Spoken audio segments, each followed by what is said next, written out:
Alhamdulillahi Rabbil Alamin. Wassalatu wassalamu ala asyrafil anbiya'i wal mursalin wa ala alihi wa ashabihi ajma'in. Allahumma rabbi shrah li sadri wa yassir li amri wahlul 'uqdatam min lisani yafqahu qawli. Wa la hawla wa la quwwata illa billahil 'aliyyil 'azim. Allahumma la sahla illa ma ja'altahu sahla wa anta taj'alul hazna in syi'ta sahla. Rabbi yassir wa la tu'assir wa atmim bil khair. Amma ba'd.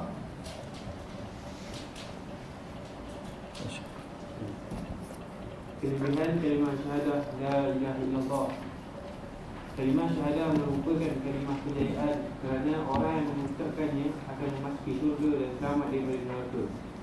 Firman Allah Subhanahu wa taala, kullu nafsin dha'iqatul maut wa innama tuwaffawna ujurakum yawmal qiyamah faman zuhziha 'anil nari wa udkhila al-jannata faqad faz wa mal hayatud dunya illa mata'ul ghurur. Setiap hamba nyawa akan merasai mati, dan bahawasanya pada hari kiamat sahajalah akan disempurnakan balasan kamu. Ketika itu sesiapa yang dijauhkan dari neraka akan dimasukkan ke syurga, maka semuanya ia telah berjaya. Dan ingatlah bahawa kehidupan di dunia ini meliputi segala kemewahannya dan pangkat kebesarannya tidak lain hanyalah kesenangan bagi orang-orang yang terpedaya. Jadi kelebihan kalimah la ilaha illallah. Apakah kelebihan la ilaha illallah? Apabila diucapkan, dituturkan, maka difahami dan dilaksanakan tuntutan dua kalimah syahadah. Selain daripada seseorang yang mengucapnya diberi pahala yang besar di sisi Allah Subhanahu wa taala. Perkara yang paling penting, seseorang yang mengucap dan mengakui, mengiktiraf dua kalimah syahadah dapat membebaskan dia daripada api neraka Allah Subhanahu wa taala, menjauhkan dia daripada neraka dan dimasukkan oleh Allah Subhanahu wa taala ke dalam syurga. Sebab bila dia telah mengucap dua kalimah syahadah, dia telah mengiktiraf Allah sebagai Tuhan, hanya Allah sebagai Tuhan, dan menolak Tuhan-Tuhan yang lain daripada Allah, menolak sebarang bentuk syirik, penyengutuan kepada Allah. Ini adalah merupakan satu kelebihan yang besar, membebaskan daripada neraka dan dimasukkan dalam syurga. Dan Allah Subhanahu wa taala mengajar kita supaya sentiasa berdoa untuk menjauhkan diri kita daripada neraka dan dikurniakan kepada kita kebahagiaan dunia dan juga akhirat. Rabbana atina fid dunya hasanah wa fil akhirati hasanatan wa qina adzabannar. Ya Allah, ya Tuhan kami, kurniakanlah kebahagiaan kepada kami di dunia dan juga kebaikan di akhirat. Jauhkanlah kami daripada neraka. Oleh kerana sebagaimana yang kita ketahui, neraka tempat siksaan, tempat azab bagi orang yang derhaka, orang yang bermaksiat, orang yang lawan, orang yang menentang Allah.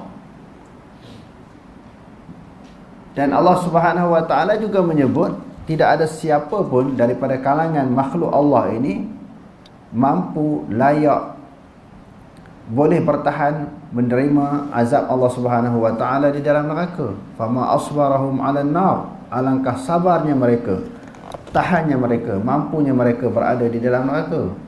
Maka tak mampu Allah Ta'ala sebut dengan ucapan perli, tahannya mereka berada di dalam neraka. Jadi Allah Ta'ala sendiri tahu siapa pun tak tahan. Jadi bagaimana cara untuk menyelamatkan manusia daripada dihumbankan dalam api neraka dengan dia mengucap dua kalimah syahadah, dia mengiktiraf, mengakui akur tentang tuntutan dua kalimah syahadah. Apakah tuntutan dua kalimah syahadah? Selain daripada dia mengiktiraf tiada Tuhan melainkan Allah, menafikan Tuhan-Tuhan yang lain, dia kena melaksanakan segala perintah Allah dan meninggalkan segala larangan Allah. Itu maksudnya melaksanakan tuntutan dua kalimah syahadah. Okey, terus. Dalam hadis riwayat Ubadah bin Samit radhiyallahu anhu dijelaskan Rasulullah sallallahu alaihi wasallam bersabda, "Man syahida an la ilaha illallah wa anna Muhammadan Rasulullah harrama Allah 'alaihi an-nar." Maksudnya, sesiapa yang memperakui saksi bahawa tiada Tuhan yang berhak disembah melainkan Allah dan Muhammad adalah Rasulullah Allah, Allah haramkan neraka ke atasnya. Ia merupakan jalan untuk memperoleh kebahagiaan di dunia dan akhirat. Ia merupakan kalimah yang sebenarnya Allah Subhanahu Wa Taala mengutuskan para rasul. Dengan kalimah syahadah ni Allah Taala utuskan para rasul. Maknanya mengajak manusia supaya sembah Allah. Adapun di sudut mengakui tentang wujudnya Allah, maka manusia boleh mengaku sifat naluri, fitrah semula jadi bagi manusia ini mengakui ada Tuhan. Kerana ada alam. Bila ada alam mesti ada khaliq. Bila ada makhluk mesti ada khaliq, ada penciptanya. Tetapi yang lebih penting selepas mengaku wujudnya Allah, kena mengiktiraf Allah sebagai Tuhan dan menolak Tuhan-Tuhan yang lain. Menolak Tuhan-Tuhan yang lain daripada Allah. Itulah di antara tujuan penting, tujuan asas diutuskan para rasul dan juga para nabi alaihi wassalatu wassalam. Nak ajak orang supaya bukan sahaja mengaku, supaya tunduk kepada apa yang diakui, iaitu tunduk kepada perintah Allah. Tidak ada Tuhan melainkan Allah. Bukan sahaja itu turan sahaja, dia mengakui, dia mengiktiraf, dia kena tunduk apa sahaja yang diperintahkan oleh Tuhan yang dia akui sebagai pencipta. Okey, terus. Menurunkan kitab-kitab, menciptakan dunia dan akhirat, syurga dan neraka, dan menentukan kebahagiaan dan kesejahteraan seseorang. Dengannya diambil buku catatan amalan baik di sebelah kanan maupun di sebelah kiri. Timbangan menjadi berat atau ringan, kejayaan atau kegagalan menyeberang sirat dan kekal dan tidak kekal seseorang di dalam neraka. Berasaskan kepada ini timbulnya soalan daripada Allah Subhanahu Wa Taala pada hari kiamat kelak. Jadi kalau dimasukkan dalam neraka pun, yang pertama, kalau orang mengucap dua kalimah syahadah, dia laksanakan tuntutannya, dia selamat daripada neraka, dimasuk ke dalam syurga. Andai kata dia setelah dia mengucap dua kalimah syahadah, dia ada melakukan sesuatu kesalahan, sesuatu dosa, menyebabkan dia akan dihumban juga dalam neraka, tetapi tidak kekal. Sebab dia ada kalimah syahadah, dia tidak kekal. Sebagaimana orang kafir yang tidak mengiktiraf dua kalimah syahadah, dia masuk dalam neraka yang bersifat kekal, khalidina fiha abada. Adapun orang yang mengucap dua kalimah syahadah, kalau dia melakukan dosa sekalipun, dia dihumban dalam neraka untuk dihapuskan, digugurkan dosa-dosa yang dilakukan. Akhirnya dia dikeluarkan daripada neraka dan dimasukkan ke dalam syurga. Ini adalah merupakan suatu kelebihan, suatu fadilat, satu keistimewaan orang-orang yang mengucap dua kalimah syahadah. Okay, terus. Firman Allah Subhanahu Wa Taala, "Wa rabbika lanas'alannahum ajma'in." Maksudnya, demi Tuhanmu kami akan menyoal mereka yang kafir itu semuanya pada hari kiamat kelak. Kalimah syahadah adalah kunci kebahagiaan dan asas agama. Firman Allah Subhanahu Wa Taala, "La ikraha fid din, qad tabayyana rusydu minal ghayy, faman yakfur bit-taghuti wa yu'min billahi faqad istamsaka bil 'urwatil wuthqa, la infisama laha, wallahu samii'un 'aliim." Maksudnya, tidak ada paksaan dalam agama Islam kerana sesungguhnya telah nyata kebenaran Islam dari kesesatan kufur. Oleh itu, sesiapa yang tidak percayakan tauhid dan ia pula beriman kepada Allah, maka sesungguhnya ia telah berpegang kepada simpulan tali agama yang teguh dan tidak akan putus. Dan ingatlah, Allah Maha mendengar lagi Maha mengetahui. Jadi Islam dengan kufur ini, hidayah dengan sesat, itu suatu perkara yang sangat jelas untuk difahami, diketahui oleh manusia. Qad tabayyana rusydu minal ghayy. Sesungguhnya telah nyatalah kebenaran daripada kesesatan. Hak orang duk masuk sesat, ajaran sesat, memilih agama selain daripada Islam tu, maka kerana dia degil, ingkar, tidak menerima fitrah semula jadi, yang pertamanya tak menerima fitrah semula jadi, yang menerima, yang mengiktiraf Allah Ta'ala sebagai Tuhan. Yang keduanya dia degil, kebenaran tu dia nampak. Bila agama Islam ini adalah agama Allah, yang Allah Subhanahu Wa Ta'ala perintah supaya kita laksanakan, kita amalkan, Allah Ta'ala utuskan para rasul terang tentang kebenaran agama Allah ini, dibekalkan kitab. Nabi syarahkan apa yang ada di dalam kitab. Jadi menunjukkan kepada kita berdasarkan kepada ayat-ayat Quran, kafir Islam itu adalah jelas, hidayah dan sesat adalah jelas. Jadi bila manusia pilih kesesatan, kerana pilihan dia sendiri, bukan kerana jalan untuk dia memahami, memperolehi kebenaran itu tidak ada, tidak dijumpai, tidak diketahui. Dia tahu tapi dia lawan. Masalahnya manusia ni degil. Kita tengok dalam dunia sekarang ni kan, orang duk pilih agama selain daripada Islam. Sedangkan jelas bagaimana keadaan orang-orang Islam. Contohnya dalam masalah ibadat, kita sembahyang lah. Sebelum kita menunaikan sembahyang, kena buat apa dulu orang Islam? Kena bersuci dulu, menutup aurat, menghadap kiblat. Lepas tu barulah dia melaksanakan sembahyang. Bukan boleh pakai nak sembahyang langgar gitu saja. Najis ada kepada pakaian ke, kepada badan ke, tidak bersuci terlebih dahulu, boleh melakukan ibadat. Kalau agama lain boleh, agama kita tak boleh. Ini salah satu daripada bukti kebenaran. Tentang kebersihan sahaja sudah cukup untuk membezakan antara agama Islam dengan agama-agama lain. Nak makan, dia suruh basuh tangan dulu. Sudah makan, basuh tangan lagi. Tu bab bersuci saja pun tak boleh lawan dah, apatah lagi bab-bab yang lain. Daripada sebesar-besar perkara diajar di dalam agama Islam, bab pemerintahan, bab politik, bab pentadbiran, pengurusan, sampailah bab bersuci, bab qada hajat, diajar di dalam agama. Di dalam hadis yang diriwayatkan oleh Imam Abu Daud, seorang Yahudi tanya kepada para sahabat, adakah Nabi kamu mengajar semua perkara di dalam kehidupan manusia ni? Lalu disebut ajal, bukan na'am. Ya. Ajal ni kasar, dia labaik, lepas tu na'am, ajal. Ya, hatta khira'ah. Nabi kami ajar ni sehingga masalah bersuci, masalah qada hajat. Segala perjalanan kehidupan manusia, aktiviti harian, semua ada kaitan dengan agama, hatta bersuci. Nak tunjukkan betapa berbezanya antara agama Islam dengan agama-agama yang lain. Wa may yabtaghi ghayra al-islami dinan falan yuqbala minhu wa huwa fil akhirati minal khasirin. Barang siapa yang memilih agama selain daripada agama Islam, perbuatan dia, amalan baik dia pun semua Allah tak terima. Dan di akhirat besok dia termasuk daripada kalangan orang yang rugi, sia-sia, yang dihumban dalam neraka. Afa ghayra dinillahi yabghun wa lahu aslama man fis samawati wal ard taw'an wa qarhan wa ilaihi yurja'un. Allah Ta'ala tanya, bukan tanya nak tahu, tanya ni dengan maksud istifham. Bukan maksud istifham ni maknanya untuk diketahui. Istifham ingkari. Allah Ta'ala ingkar dengan soalan yang dikemukakan, mengapakah manusia memilih selain daripada agama Islam, sedangkan segala makhluk yang berada di langit dan di bumi semuanya tunduk.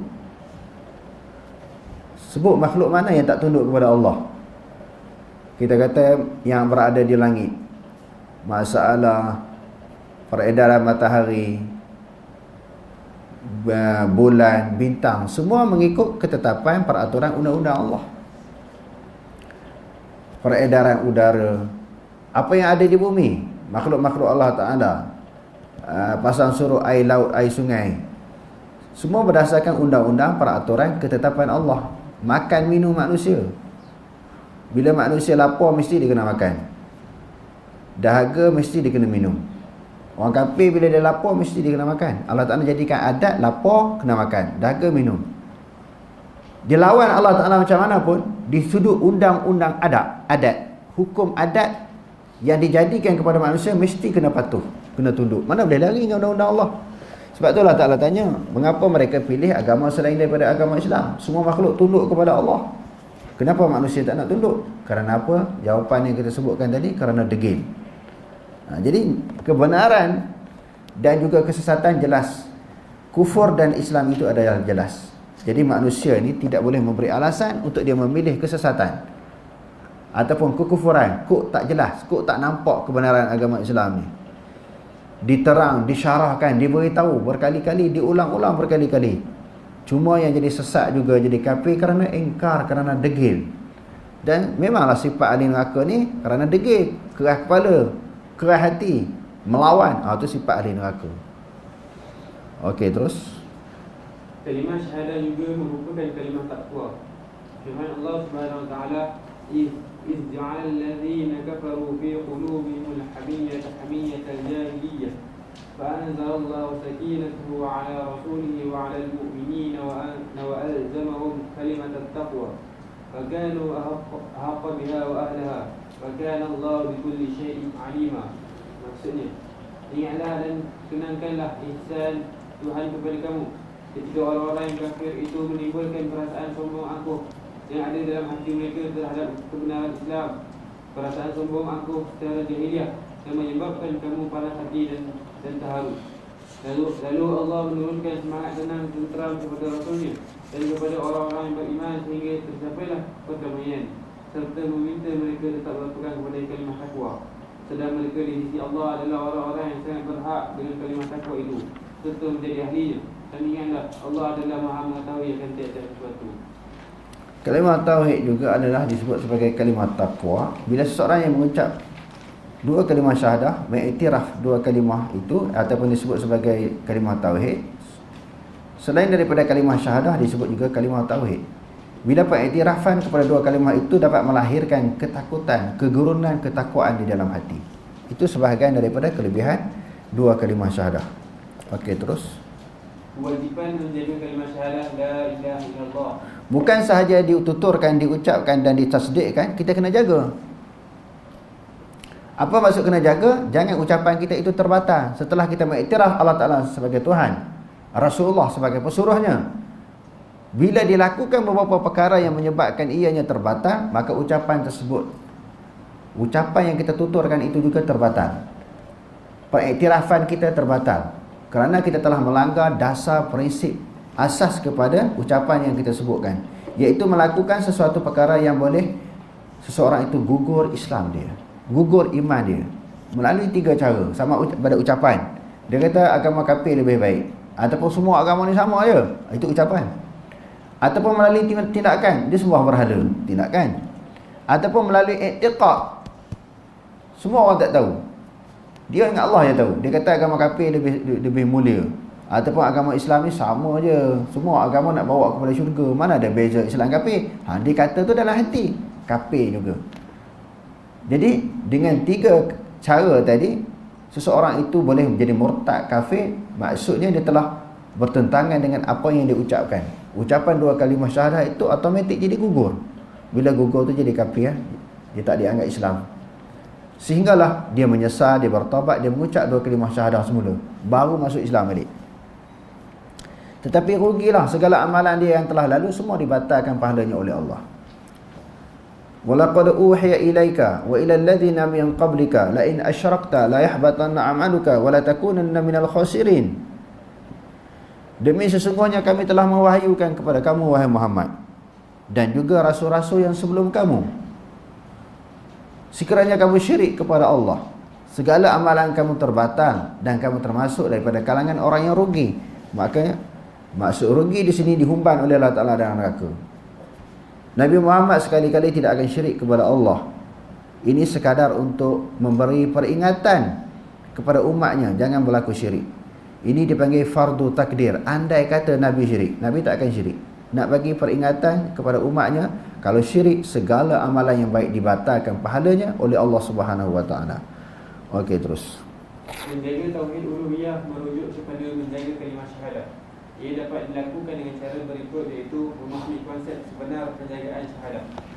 Ahli Sunnah wal Jamaah bersepakat melafazkan dua kalimah syahadah adalah wajib, kecuali bagi orang yang uzur seperti orang yang bisu. Hal ini dapat dilihat dalam hadis yang diriwayatkan daripada Abdullah bin Umar radhiyallahu anhu. Jadi kalau orang nak masuk Islam wajiblah dia mengucap dua kalimah syahadah.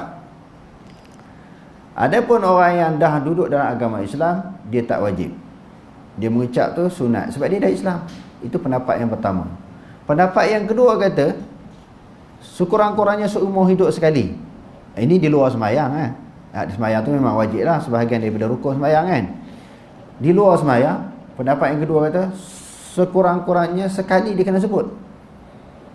Yang dia Islam tu daripada kedua ibu bapa yang beragama Islam, itu ikutan, kebetulan. Dia pendapat yang kedua kata seumur hidup sekurang-kurangnya sekali. Nak menunjukkan dia sendiri terima Islam, bukan kerana ibu bapa dia.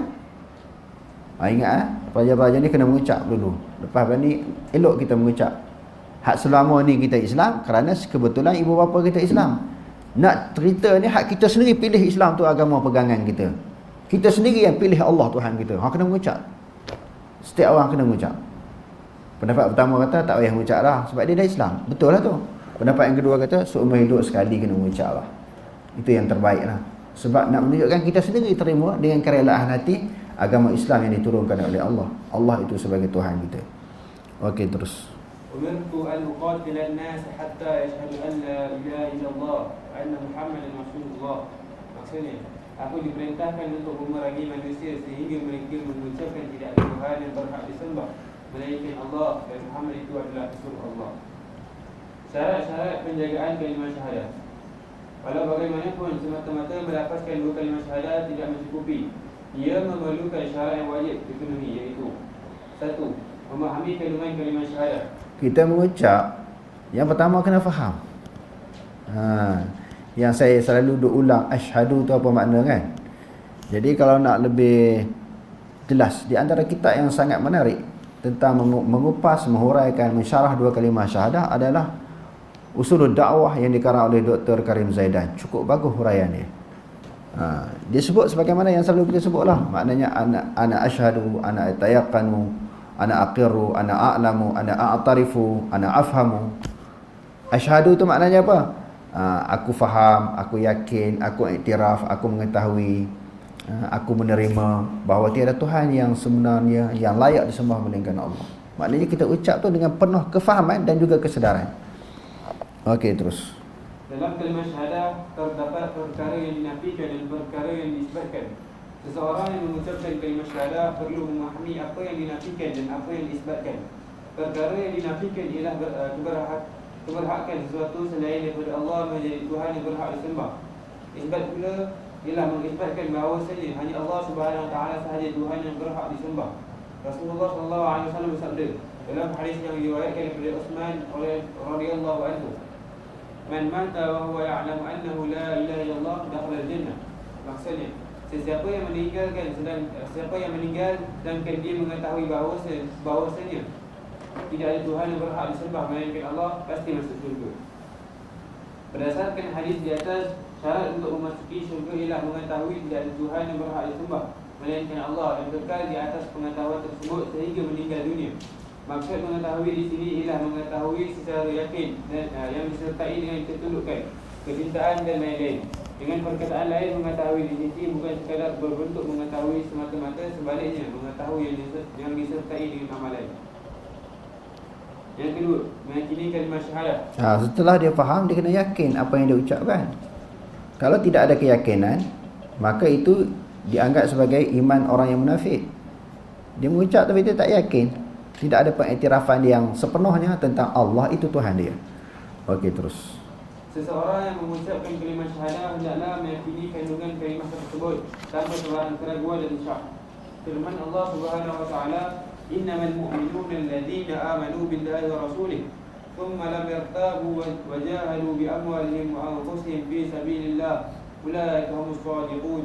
Maksudnya, sesungguhnya orang-orang yang sebenar-benarnya beriman hanyalah orang-orang yang percaya kepada Allah dan Rasul-Nya. Kemudian mereka terus percaya dengan tidak ragu-ragu lagi. serta mereka berjuang dengan harta benda dan jiwa mereka pada jalan Allah, mereka itulah orang-orang yang benar pengakuan imannya. Dalam hadis yang diriwayatkan dari Abu Hurairah radhiyallahu anhu menjelaskan, faqala inna dzalika asyhadu an la ilaha illallah wa anni rasulullah la yalqa Allah bihima 'abdun ghayra syakkin fihima illa dakhala jannah. Maksudnya, Rasulullah SAW bersabda ketika itu, aku bersaksi tidak ada Tuhan yang berhak disembah melainkan Allah, dan sesungguhnya diriku ini adalah pesuruh Allah. Seseorang yang mengucapkan tidak akan bertemu dengan Allah dalam keadaan tidak meragui kedua-duanya, melainkan pasti akan masuk syurga. Yang ketiga, membenarkan kalimah syahadat. Membenarkan maknanya mengiyakan dalam hati, itu dia panggil tasdiq. Iqraru bil lisan wa tasdiqu bil qalbi. Kena mengiyakan dalam hati, tak padan dengan ucapan di sudut dengan lisan dia, tetapi diikuti dengan mengiyakan dengan hati. Apabila seseorang mengucapkan kalimah syahadat atau kalimah tauhid, hendaklah ucapan yang dilakukannya bertepatan dengan apa yang terdapat dalam hatinya, iaitu hatinya benar-benar mempercayai dan meyakini apa yang diucapkannya. Hal ini kerana orang yang mengucapkan kalimah syahadat tetapi tidak mempercayai dan meyakini apa yang diucapkan dalam hati adalah orang yang munafik dan bukan orang Islam yang sebenar. Firman Allah Subhanahu wa taala, "Idza ja'akal munafiquna qalu nashhadu innaka la rasulullah wallahu ya'lamu innaka la rasul wallahu yashhadu innal munafiqina lakadzibun." Maksudnya, apabila orang-orang munafik datang kepadamu wahai Muhammad, mereka berkata, kami mengakui bahawa sesungguhnya engkau sebenar-benar Rasulullah, dan Allah sememangnya mengetahui bahawa engkau ialah Rasulnya, serta Allah menyaksikan bahawa sesungguhnya pengakuan mereka adalah dusta. Yang keempat, mengucapkan kalimah syahadat dengan penuh keikhlasan. Bukan kerana paksaan. La ikraha fid din, tidak ada paksaan kepada agama. Dia buat tu pengiktiraf, pengakuan itu seikhlas mungkin, bukan kerana ada faktor luaran, maksudnya desakan daripada orang, paksaan daripada orang, tekanan daripada orang. Kalau berasakan kepada paksaan, dia tak kira Islam. Dia tidak dianggap sebagai Islam kerana terpaksa. Dia bukan kerana ikhlas. Macam seseorang yang dipaksa untuk dibunuh, kalau kamu tak mengucap, aku bunuh kamu, dia pun mengucap kerana takut kepada pedang, takut pada hukuman dia akan dibunuh, maka dia tak Islam tu. Cuma kita di sudut zahir kita kata Islam lah. Kalau dalam hati dia tak terima dengan ikhlas, maka dia Islam di sudut manusia, kafir di sudut Allah. Sebab apa kafir? Dia mengucapkan ikhlas. Cuma manusia ni bila seseorang itu mengucap, kita iktiraf di sudut zahir dia Islam. Inna nahkumu fiz zawahir wala nahkumu fis sarair. Inna kunna nahkumu fiz zawahir wala nahkumu fis sarair. Kaedahnya kita menghukum perkara zahir. Dia seseorang yang mengucap dua kalimah syahadah, kita kata Islam lah. Adapun perkara batin, serah kepada Allah, kerana kita tidak hukum masalah batin yang ada di dalam diri manusia. Kerana batin dia perkara yang gaib yang tidak diketahui oleh sesiapa melainkan Allah. Okey, terus. Ikhlas membawa maksud mengesahkan Tuhan yang berhak disembah dengan menolak sesuatu yang lain daripadanya sebagai layak disembah. Ia dilakukan dengan cara membersihkan amalan daripada kotoran syirik. Firman Allah Subhanahu wa taala, "Qul inni umirtu an a'budallaha mukhlishan lahu-d-din." Maksudnya, katakanlah wahai Muhammad, sesungguhnya aku diperintahkan supaya menyembah Allah dengan mengikhlaskan segala ibadat kepadanya. Rasulullah SAW bersabda dalam hadis yang diriwayatkan daripada Abu Hurairah radhiyallahu anhu, qala Allah tabaraka wa ta'ala, ana awla syuraka'i 'ala syirki man 'amila 'amalan asyraka fihi ma'i ghairi taraktuhu wa syirkahu. Maksudnya, Allah Subhanahu wa taala berfirman, aku adalah yang paling tidak perlu kepada syirik. Sesiapa yang melakukan sesuatu amalan yang mensyirikkanku dengan sesuatu yang lain daripadaku, aku akan meninggalkannya dan kesyirikannya itu. Allah Ta'ala akan tinggal dia dan Tuhan yang dia sembah. Siapa-siapa sembah Tuhan yang lain daripada Allah, dia pun Allah Ta'ala tinggalkan daripada memberi bantuan pertolongan di akhirat nanti sekali dengan Tuhan-Tuhan dia. Sebab apa? Tuhan dia itu bukan adalah Tuhan, ilahul batil. Dia sahaja anggap Tuhan, tetapi tidak layak dianggap sebagai Tuhan. Kerana ciri sifat ketuhanan apa? Kita sebut semalam, bersifat dengan mencipta. Ya ayuhan nasu ubudu rabbakum alladhi khalaqakum walladzina min qablikum la'allakum tattaqun. Di antara ciri yang terpenting, ciri yang besar, Tuhan ini bersifat mencipta, menjadikan. Jadi berhala-berhala tidak menjadikan, dia sendiri dijadikan. Maka Allah Ta'ala tinggal apa yang disembah dan mereka yang menyembah. Okey, terus. Yang kelima, menerima kalimah syahadah dan kandungannya zahir dan batin. Orang yang mengucapkan kalimah syahadah atau kalimah tauhid hendaklah menerima kalimah tersebut dan kandungannya dengan sepenuh hati. Hal tersebut kerana orang yang menolak dan tidak menerimanya akan diubatkan oleh Allah Subhanahu Wa Taala ke dalam neraka. Manakala orang yang menerimanya sepenuh hati akan dimasukkan dalam syurga. Firman Allah Subhanahu Wa Taala, "Ushurul ladzina zalamu azwajahum wa ma kanu ya'budun min dunillahi fahduhum ila siratil jahim. Waqifuhum innahum mas'ulun.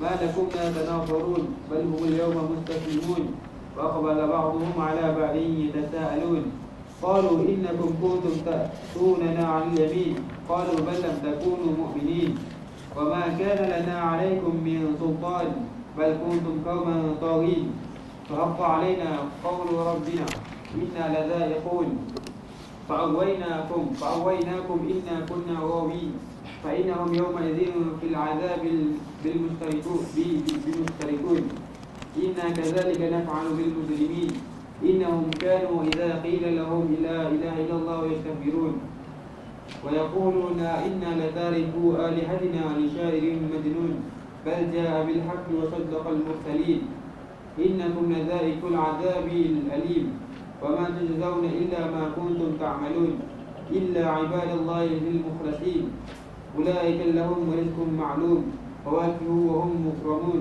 في جنات النعيم. Maksudnya Allah berfirman kepada malaikat, himpunkanlah orang-orang yang zalim itu dan orang-orang yang berkeadaan seperti mereka serta benda-benda yang mereka sembah yang lain dari Allah, serta hadapkanlah mereka ke jalan yang membawa ke neraka dan hentikanlah mereka menunggu kerana sesungguhnya mereka akan disoal, mengapa kamu tidak bertolong-tolongan sebagaimana yang kamu dakwakan dahulu.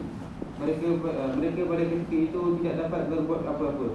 Bahkan mereka pada hari itu menyerah diri dengan hina untuk diadili. Dan masing-masing pun menghadap satu sama lain sambil mengata dan mencela.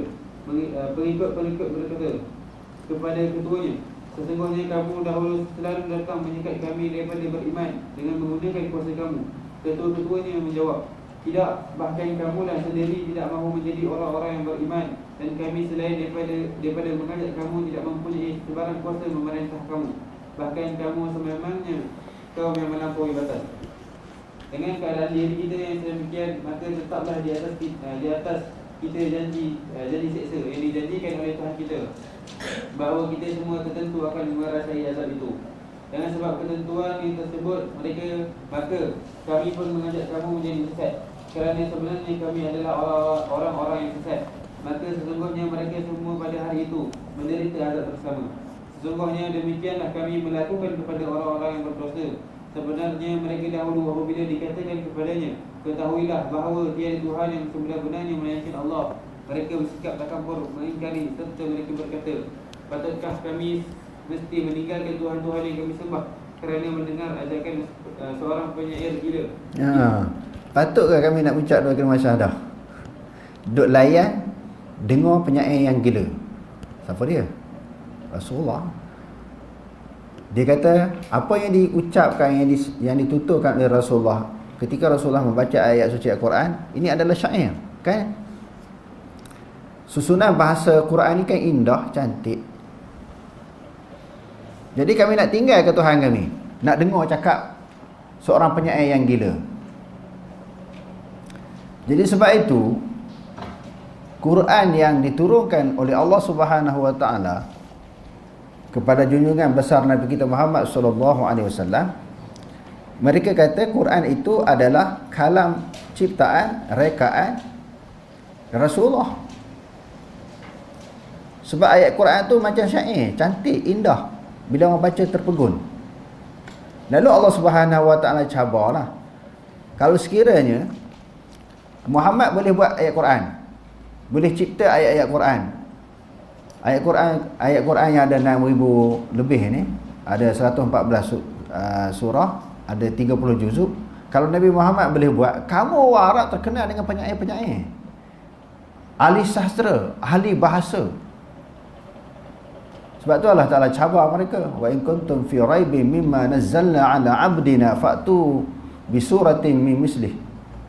Kalau sekiranya kamu ragui terhadap apa yang kami turunkan kepada hamba kami, kamu bawalah satu surah yang seumpama dengannya. Kalau kamu ragu terhadap Quran yang kami turunkan kepada hamba kami, kamu bawalah satu surah yang seumpama dengannya. Jadi Quran tadi kita sebut berapa surah? 114. Allah Ta'ala cabar orang kafir bawa berapa surah? Satu je. Wada'u syuhada'akum min dunillahi in kuntum shadiqin. Serulah kawan-kawan kamu, bijak pandai daripada kalangan kamu selain daripada Allah. Jika sekiranya dakwaan kamu itu benar, dakwaan Muhammad itu yang mencipta Al-Quran, bukan turun daripada Allah, bukan merupakan kalam Allah. Muhammad ni yang buat reka Al-Quran ni. Kalau dia boleh buat, kamu boleh buat. Bahkan kamu jangan buat seorang, dia seorang. Kamu boleh panggil cerdik pandai daripada kalangan kamu. Fa illam taf'alu wa lan taf'alu fattaqun nar allati waquduha an-nas wal hijarah wa iddat lil kafirin. Sekiranya kamu tak mampu melakukannya, dan sememangnya kamu tidak mampu melakukannya, Allah Ta'ala kata walan taf'alu, sekali-kali kamu tak mampu melakukannya, takutlah kepada api neraka Allah. Bahan bakarnya adalah manusia yang kafir dan batu-batu yang disembah oleh orang kafir, disediakan kepada orang yang kafir. Dia mahu kata ini penyair, jangan duk layan lah. Adakah kami nak meninggalkan sembahan Tuhan kami dengan melayani apa yang disebut oleh penyair-penyair yang gila? Oleh penyair yang gila. Siapa dia penyair? Nabi Muhammad. Lepas tu dituduh gila pula. Jadi bab tuduhan kepada golongan yang benar ini bukan berlaku sehari dua ni. Bahkan Nabi-Nabi dulu pun dituduh. Nabi Muhammad dituduh sebagai orang gila, ahli sihir. Dan dia menyebut Nabi selain daripada orang gila, ahli sihir, apa yang Nabi sampaikan Al-Quran ini menceritakan cerita-cerita dongeng orang dulu-dulu. Nabi ambil balik cerita-cerita dongeng itu, cerita kepada orang Mekah. Nak percaya macam mana? Mereka menafis keras-kerasnya bahawa Al-Quran itu kalam Allah, walaupun mereka tidak mampu membuat satu surah yang seumpama dengan Al-Quran. Okey, terus. Tidak, Nabi Muhammad bukan penyair dan bukan pula seorang gila. Bahkan dia telah membawa kebenaran tauhid dan mengesahkan kebenaran tauhid yang dibawa oleh rasul-rasul yang terdahulu daripadanya. Sesungguhnya kamu, wahai orang-orang musyrik, akan merasai azab seksa yang tidak terperik sakitnya, dan kamu tidak dibalas melainkan dengan balasan yang sempadan dengan apa yang kamu telah berkerjakan, kecuali hamba-hamba Allah yang dibersihkan dari sebarang syirik. Mereka itu beroleh limpah kurnia yang termaklum, iaitu buah-buahan yang lazat, serta mereka dapat kehormatan di dalam syurga-syurga yang penuh melimpah dengan berjenis-jenis nikmat. Yang keenam, mendudukkan diri kepada kalimah syahadah zahir dan batin. Bukan saja dituturkan dengan keadaan memahami, lepas tu dengan yakin, dengan ikhlas. Yang keseterusnya dia kena tunduk kepada tuntutan dua kalimah syahadah. Apa tuntutan dua kalimah syahadah? Bila kita menuturkan dua kalimah syahadah, maka kita kena ikut apa yang diperintahkan oleh Allah, meninggalkan apa yang dilarang oleh Allah. Jadi menunjukkan apa? Ketundukan diri kepada dua kalimah syahadah setelah dituturkan. Okey, terus. Orang yang mengucapkan kalimah syahadah hendaklah menundukkan diri kepada zahir dan batin. Hal ini berdasarkan firman Allah Subhanahu wa taala, "Wa may yuslim wajhahu ila Allah wa huwa muhsin faqad istamsaka bil urwatil wuthqa wa ila Allah 'aqibatul umur." Maksudnya, dan sesiapa yang berserah diri bulat-bulat kepada Allah dengan ikhlas dan ia berusaha mengerjakan kebaikan, maka sesungguhnya ia telah berpegang kepada simpulan tali agama dan teguh, dan ingatlah kepada Allah jugalah kesudahan segala urusan. Ayat di atas menjelaskan orang yang tunduk dan merendahkan diri kepada Allah Subhanahu wa taala dengan melakukan ibadah semata-mata kepadanya. Itulah sebenarnya orang yang melakukan kebaikan dan amalannya kerana telah mentaati Allah Subhanahu wa taala terhadap segala yang diperintahkan dan disuruhnya. Yang ketujuh, mengasihi kalimah syahadah dan kandungannya. Jadi bila kita mengucap, kita kena kasih, kena sayang. Apa maksud mengasihi dua kalimah syahadah? Bukan sahaja kalimah itu dikasihi, maknanya kita telah mengasihi, kita diikuti dengan setelah mengucap itu mengasihi Allah. Allah Subhanahu wa taala mengasihi Allah dan juga mengasihi Rasul. Allah Ta'ala ini sebagaimana selalu kita sebut, bukan sahaja perlu ditakuti, Allah Ta'ala juga perlu dikasihi, disayangi. Begitu juga Nabi SAW.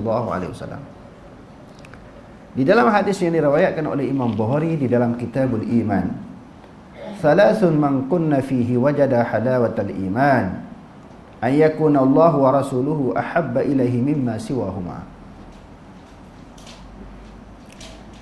3 perkara Nabi kata, siapa-siapa yang memiliki 3 perkara ini di dalam diri dia, dia telah memiliki ciri ataupun kemanisan iman. Menunjukkan dia telah memiliki ciri-ciri ataupun sifat seseorang yang memiliki kemanisan iman di dalam hati.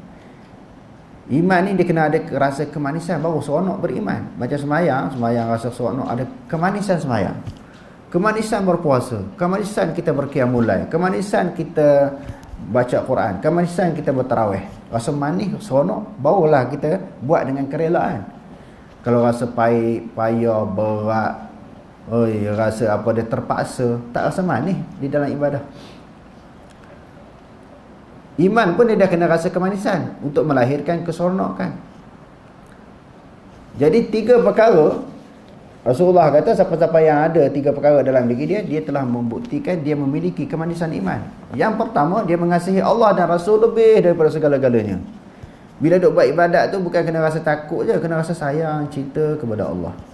Banyak kalilah kita hurai tentang kecintaan kepada Allah. Apa benda dalam dunia ni yang kita sayang? Ibu bapa kita, anak kita, jiran tetangga, keluarga kita, rumah kita, kenderaan kita, semua kita sayang.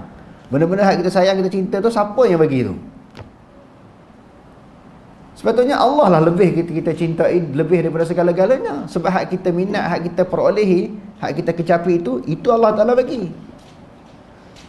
Kena lebihlah sayang kepada Allah lebih daripada sesuatu yang kita cintai. Yang keduanya sayang Rasul. Kenapa? Sayang Rasul. Dia yang bawa agama Islam, bawa petunjuk, bawa hidayah kepada kita. Kalau tidak, kita jadi sesat. Qul in kuntum tuhibbunallaha fattabi'uni yuhibbukumullah wa yaghfir lakum dzunubakum. Katakanlah wahai Muhammad, beritahu kepada orang, sekiranya kamu kasih kepada Allah, fattabi'uni. Bukti kasih kepada Allah Ta'ala ikut Rasul.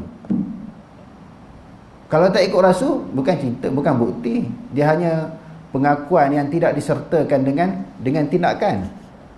Tidak disertakan dengan bukti. Mengaku saja sayang kepada Allah, cinta Allah, tapi tak ikut Rasul.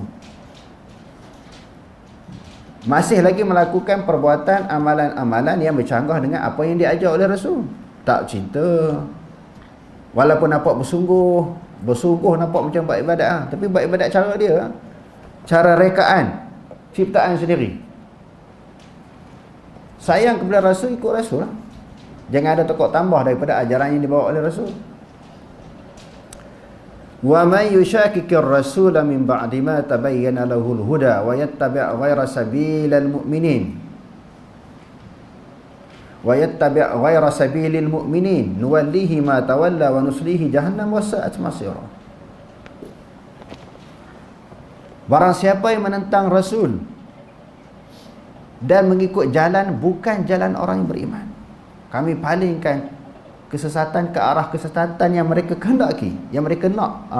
Kami palingkan kepada kesesatan berdasarkan apa yang mereka pilih, dan kami campakkan mereka ke dalam neraka Jahannam, dan neraka Jahannam itu seburuk-buruk tempat kembali.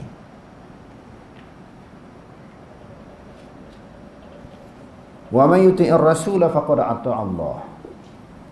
Barang siapa yang mentaati Rasul, sesungguhnya dia telah mentaati Allah. Bukti taat kepada Allah, ikut Rasul. Jangan duk tikai, jangan duk bangkang. Jangan melakukan sesuatu perbuatan amalan yang berselisih dengan petunjuk Nabi. Jalan dalam dunia ni banyak. Hak jalan Nabi yang betul, kenapa pilih jalan lain? Wa anna hadha sirati mustaqiman fattabi'uhu wa la tattabi'us subula fatafarraqa bikum an sabilihi. Inilah jalanku, kata Rasul, jalan yang lurus. Jangan kamu mengikut berbagai-bagai jalan, nanti kamu terpesong daripada jalan kebenaran. Jalan dalam dunia ni banyak jalan sesat, jalan kafir, jalan ajak orang ke neraka ni sesat. Jalan Islam satu saja, iaitu satu jalan agama Islam, satu kaedah yang telah ditetapkan oleh Allah, yang telah menjadi celupan Allah. Sibghatullah wa man ahsanu minallahi sibghah wa nahnu lahu 'abidun. Islam itu adalah acuan Allah. Acuan tu daripada Allah. Tak boleh kita buat acuan sendiri, reka sendiri.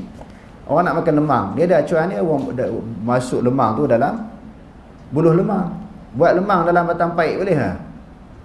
Buat lemang isi beras pulut tu dalam batang paik.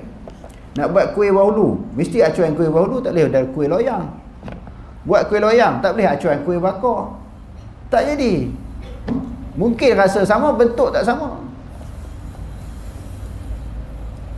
Jadi Islam ada acuan dia. Acuan adalah kaedah. Kaedah tu datang daripada Allah. Yang bawa kaedah itu adalah Rasulullah. Ikut dia. Jadi susah sangat ke nak faham Islam tu? Jadi susah sebab nak reka.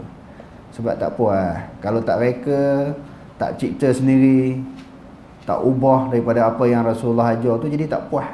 Hak Nabi ajar tu tak sempurna, tak lengkap lagi. Sedangkan kesempurnaan agama Islam telah diberitahu dalam Al-Quran. Al-yawma akmaltu lakum dinakum wa atmamtu alaikum ni'mati wa raditu lakumul Islam madina. Pada hari ini kami telah sempurnakan agama Islam kepadamu.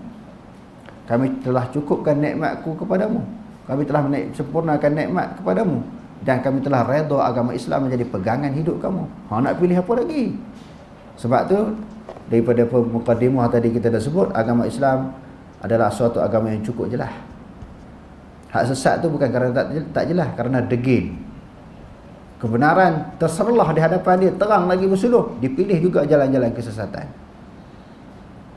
Jadi kita jangan jadi macam tu. Islam tu dah jelas, agama Islam tu dah terang, dihurai, disyarahkan oleh Nabi selama 23 tahun, tak jelas ni. Sebab tu kembalilah kepada Quran dan Sunnah untuk memahami ajaran Islam yang sebenar. Okey, terus. Orang yang mengucapkan kalimah syahadah hendaklah mengasihi kalimah tersebut. Kandungannya, orang-orang yang beramal dan berislam dengannya, dan membenci orang-orang yang melakukan perkara yang bertentangan dengannya. Tanda orang yang kasih kalimah tersebut dapat dilihat daripada beberapa perkara, iaitu pertama, mendahulukan apa yang dicintai dan dikasihi oleh Allah meskipun menyelisihi nafsu sendiri. Kedua, membenci apa yang dibenci oleh Allah Subhanahu Wa Taala meskipun disukai oleh nafsu sendiri. Ketiga, mengikut Rasulullah SAW dan petunjuk yang dibawa oleh baginda SAW. Keempat, mendukung orang yang didukung oleh Allah Subhanahu Wa Taala dan Rasulnya, dan memusuhi orang-orang yang dimusuhi oleh Allah Subhanahu Wa Taala dan Rasulnya. Hal ini dapat dilihat dalam firman Allah Subhanahu Wa Taala, wa minan nasi man yattakhidhu min dunillahi andadan yuhibbunahum kahubbillah walladzina amanu ashaddu hubban lillah walau yara alladzina zalamu iz yarawna al'adzaba anna al-quwwata lillahi jami'an wa anna Allah shadidul 'adzab. Maksudnya, walaupun demikian, ada juga di antara manusia yang mengambil selain dari Allah untuk menjadi sekutu Allah. Mereka mencintainya, memuji dan mentaatinya sebagaimana mereka mencintai Allah. Sedang orang-orang yang beriman itu lebih cinta taat kepada Allah. Dan kalaulah orang-orang yang melakukan kezaliman syirik itu mengetahui ketika itu mereka melihat azab pada hari akhirat kelak, bahawa sesungguhnya kekuatan dan kekuasaan itu semuanya tertentu bagi Allah, dan bahawa sesungguhnya Allah Maha berat azab seksa-nya, dan saya mereka tidak melakukan kezaliman itu. Firman Allah Subhanahu Wa Taala, "Qul in kuntum tuhibbunallaha fattabi'uni yuhibbukumullah wa yaghfir lakum dhunubakum wallahu ghafurur rahim." Maksudnya, katakanlah wahai Muhammad, jika benar kamu mengasihi Allah, maka ikutilah aku. Nescaya Allah mengasihi kamu serta mengampunkan dosa-dosa kamu. Dan ingatlah Allah Maha Pengampun lagi Maha mengasihi. Firman Allah Subhanahu Wa Taala, "Ya ayyuhalladzina amanu la tattakhidhu aduwwi wa aduwwakum awliya'a tulquna ilaihim bil mawaddah. Faqad kafaru bima ja'akum minal haqqi yukhrijuna ar-rasul wa iyyakum an tu'minu billahi wa rabbikum. In kuntum kharajtum jihadan fi sabili wa ibtigha'a mardati tusirruna ilaihim bil mawaddati wa ana a'lamu bima akhfaytum wa ma a'lantum Wa man yaf'alhu minkum faqad dhalla sawa'a sabil. Maksudnya, wahai orang-orang yang beriman, janganlah kamu mengambil musuhku dan musuh kamu menjadi teman rapat. Dengan cara kamu sampaikan kepada mereka berita-berita rahsia orang-orang mukmin, dengan sebab hubungan baik dan kasih mesra yang ada di antara kamu dan mereka. Tengok banyak ayat Quran. Teman rapat ni jangan ambil orang kafir, apatah lagi pemimpin.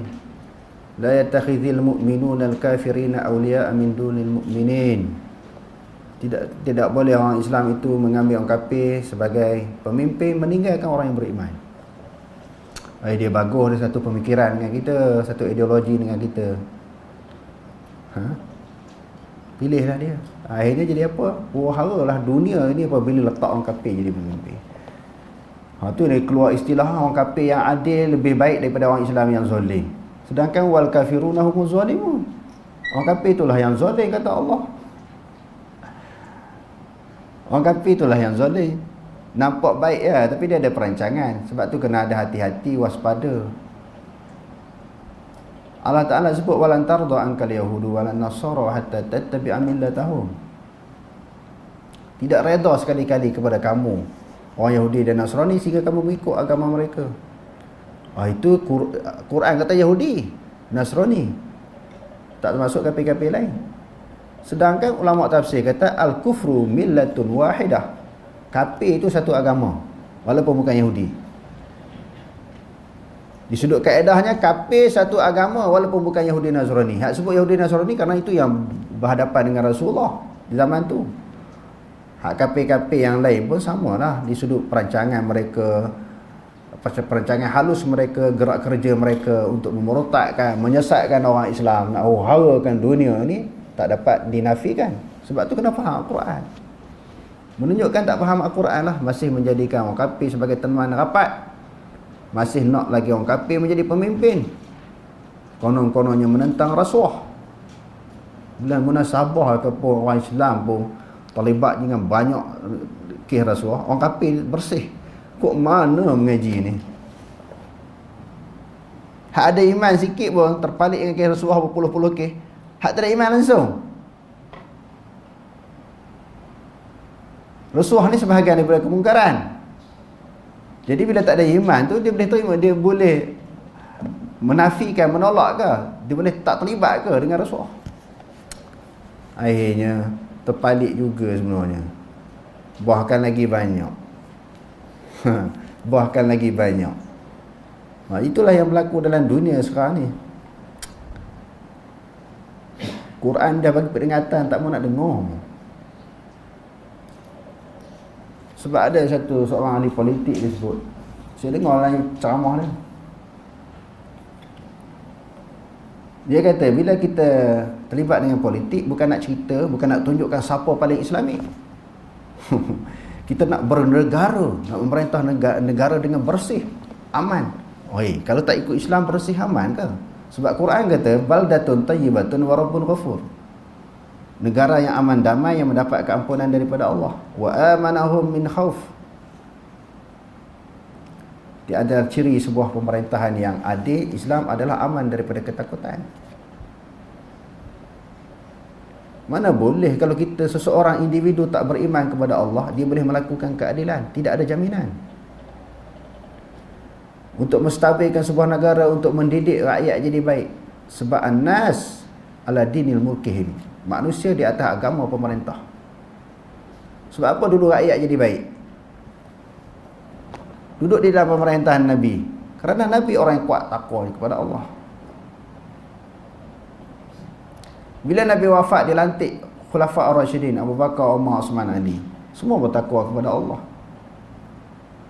Sebab itu Sayyidina Umar bila dilantik menjadi khalifah setelah kewafatan Abu Bakar, dia kata ya ayuhan nas ati'uni ma ata'tullah wa rasulah fa iza asaitullah wa rasulahu fala ta'ata li 'alaikum.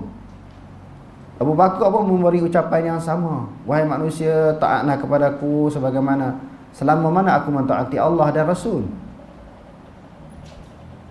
Sekiranya kamu dapati aku tidak taat lagi kepada Allah dan Rasul, jangan kamu taat kepada aku. nak menunjukkan apa, bagaimana patuhnya, tunduknya mereka kepada hukum Allah dan hukum Rasul. Sebab tu rakyat jadi baik, sebab pemimpin tu baik, tak terlibat dengan kes rasuah, penyelewengan, penipuan.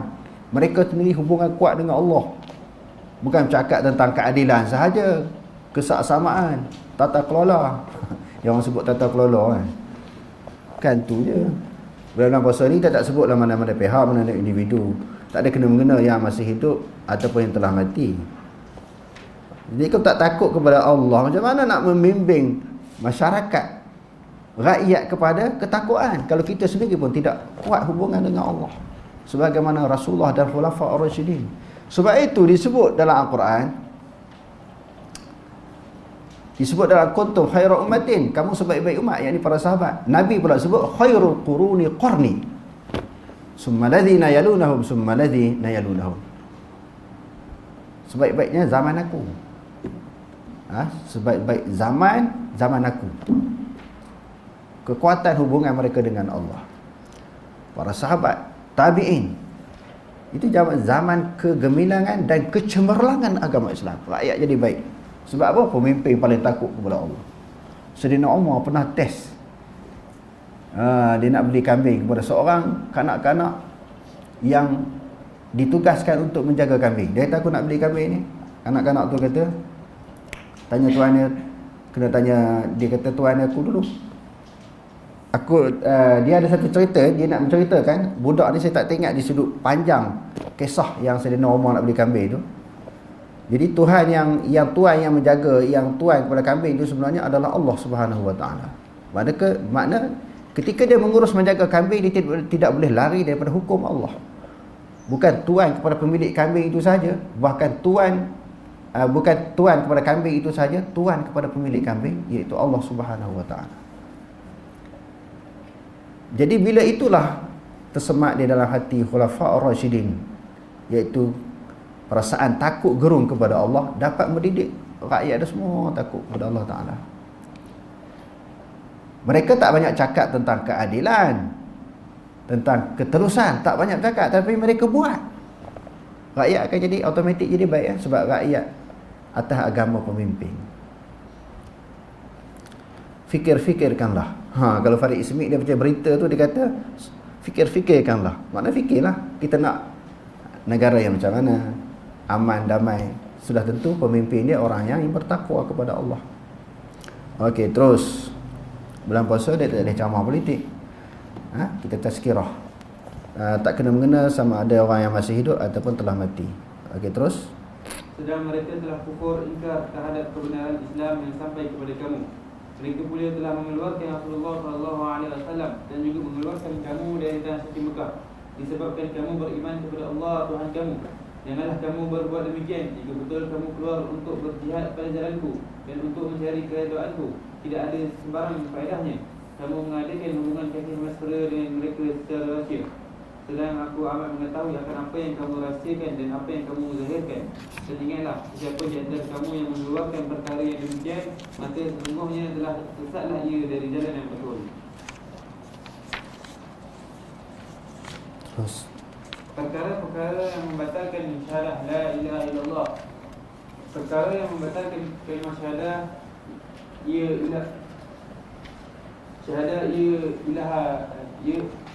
syahadah la ilaha illallah. Kalimah syahadah la ilaha illallah melibatkan tiga aspek utama, iaitu A. Melakukan syirik besar, B. Melakukan kufur besar, C. Melakukan nifaq i'tiqadi. Nifaq i'tiqadi, munafik i'tiqad, bukan munafik perbuatan kan. Dia ada nifaqul fi'li. Tu kita dah mengaji dalam pengajian hadis kita. Munafik perbuatan, itu yang termasuk dalam hadis kan. Ayatul munafiq thalathatun, wa idza tumina khana, wa idza haddatha kadzaba, wa idza khasama fajara. Bila dia berjanji, bila dia beri amanah dia khianat, bila berjanji dia mungkir, bila dia bertengkar mesti dia nak menang, dia jadi melampau. Dia tak mahu mengalah walaupun dia salah. Itu dipanggil nifaqul fi'li. Banyak dalam Quran sebut. Yura'una an-nasa, riya. Wala yazkuruna Allah illa qalila. Mereka tidak mengingati Allah melainkan dalam keadaan sedikit sangat.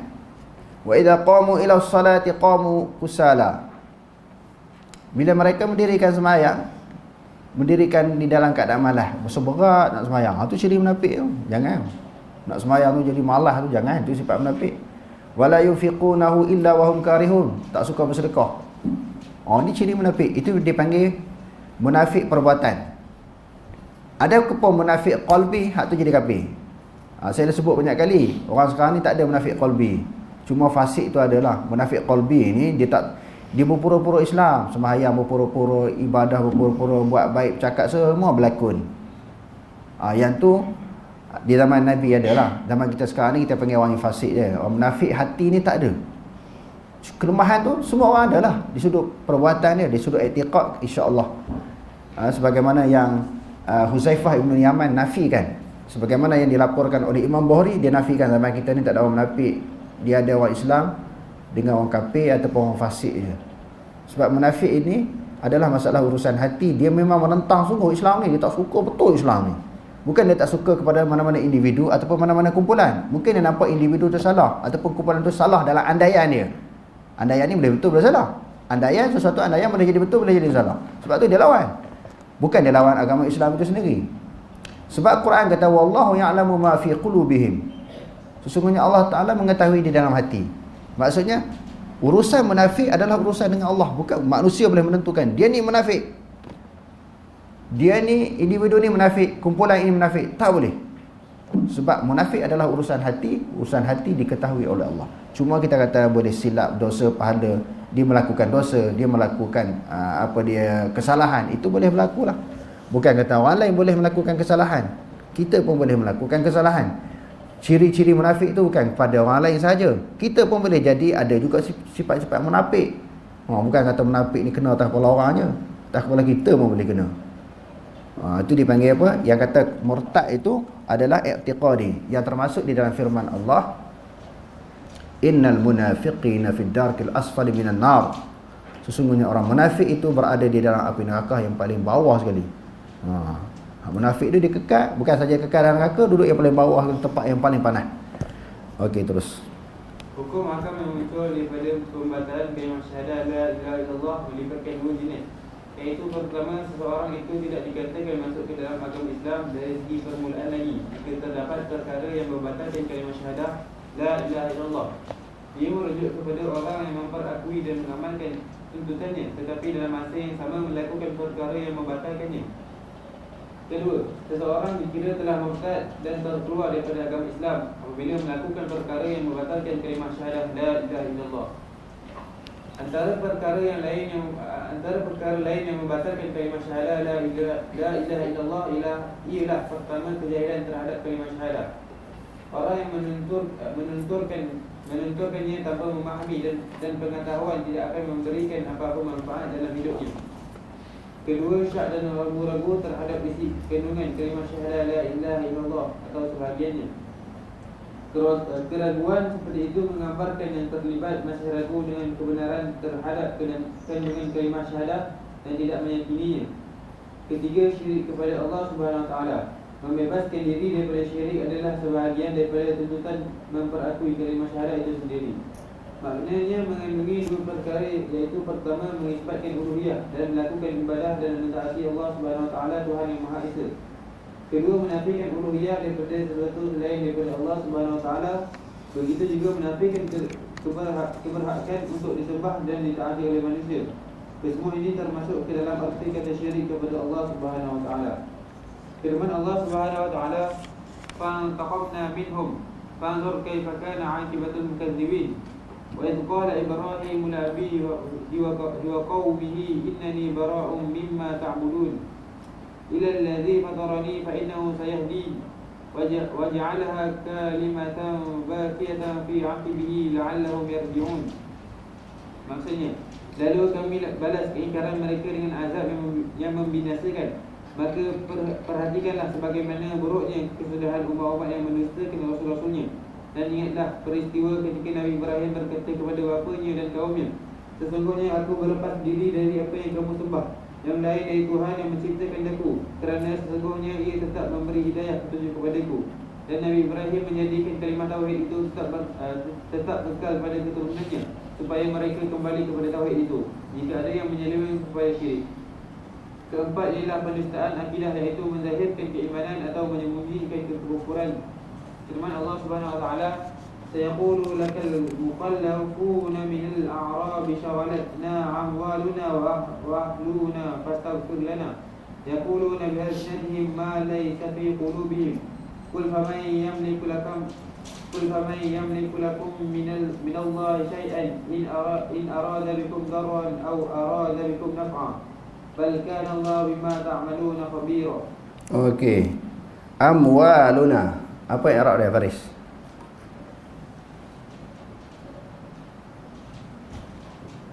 Amwal, dia balik pertama sekali. Sayaqulu lakal mukhallafuna minal arab shaghalatna amwaluna. Amwaluna apa i'rab dia?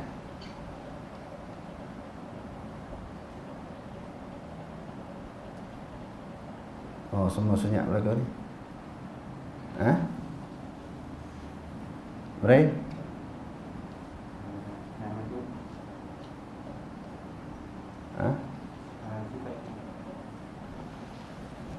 Selepas fi'il sama ada madhi mudhari' terus kepada dhamir. Dhamir tu dipanggil apa? Maf'ul muqaddam. Selepas jumpa maf'ul muqaddam, kita kena cari apa? Mana fa'il mu'akhar dia? Amwaluna. Maf'ul muqaddam dia mana? Nah, okey, terus gagal jawab. Okey.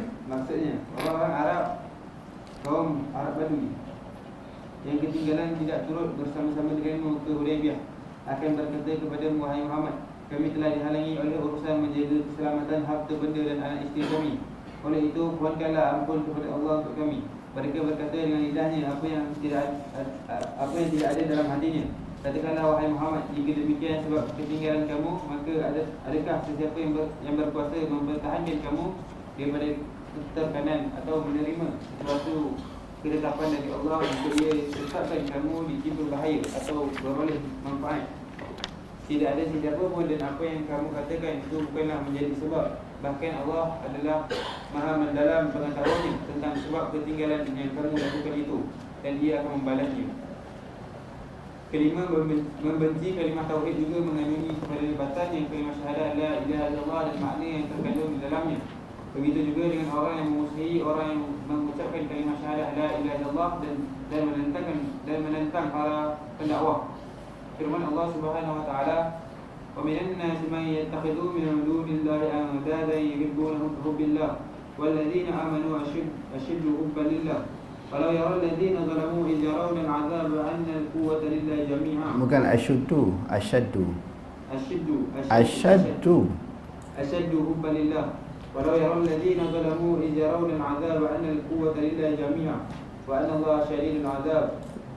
Maksudnya, walaupun demikian, ada juga di antara manusia yang mengambil selain dari Allah untuk menjadi sekutu-sekutu Allah. Mereka mencintainya, memuja dan mentaatinya sebagaimana mereka mencintai Allah. Sedang orang-orang yang beriman itu lebih cinta taat kepada Allah. Dan kalaulah orang-orang yang melakukan kezaliman syirik itu mengetahui ketika mereka melihat azab pada hari akhirat kelak, bahawa sesungguhnya kekuatan dan kekuasaan itu semuanya tertentu bagi Allah, dan bahawa sesungguhnya Allah maha berat azab siksanya, nescaya mereka tidak melakukan kezaliman itu. Firman Allah Subhanahu wa taala, "Qul in kana aba'ukum wa abna'ukum wa akhwanukum wa azwajukum wa 'ashiratukum wa amwalun iqtaraftumuha wa tijaratun takhshawna kasadaha wa masakin tardawnaha ahabba ilaykum min Allah wa rasulih wa jihadin fi sabilihi fatarabbasu hatta ya'tiyallahu bi amrih wallahu la yahdi al-qawmal fasiqin." Maksudnya, katakanlah wahai Muhammad, jika bapa-bapa kamu dan anak-anak kamu dan saudara-saudara kamu dan isteri-isteri atau suami-suami kamu dan kaum keluarga kamu dan harta benda yang kamu usahakan dan perniagaan yang kamu bimbang akan merosot dan rumah-rumah tempat tinggal yang kamu sukai, jika semua itu menjadi perkara-perkara yang kamu cintai lebih daripada Allah dan Rasulnya dan daripada berjihad untuk agamanya, maka tunggulah sehingga Allah mendatangkan keputusannya, azab siksanya, kerana Allah tidak akan memberi petunjuk kepada orang-orang yang fasik derhaka. Okey. Mana khabar kepada kana? Kul in kana aba'ukum.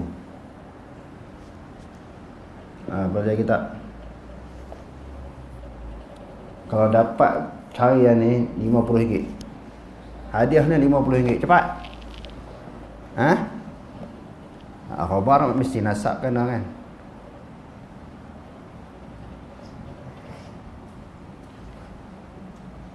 Rafa' isim nasab khabar. RM50 siapa tahu. Okey, ada lagi 10 saat.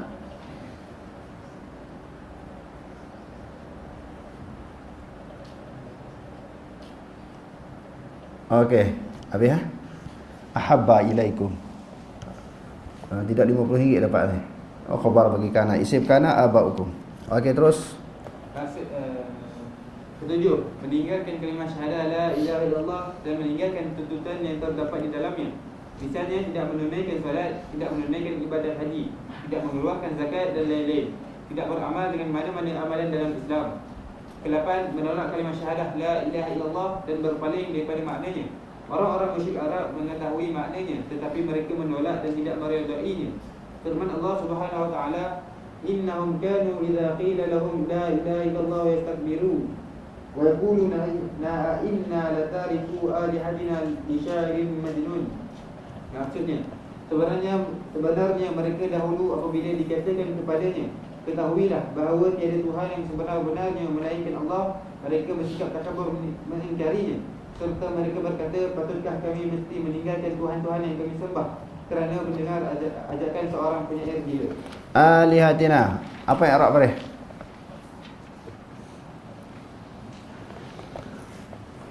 Alihatina. Muka surat 165 tadi.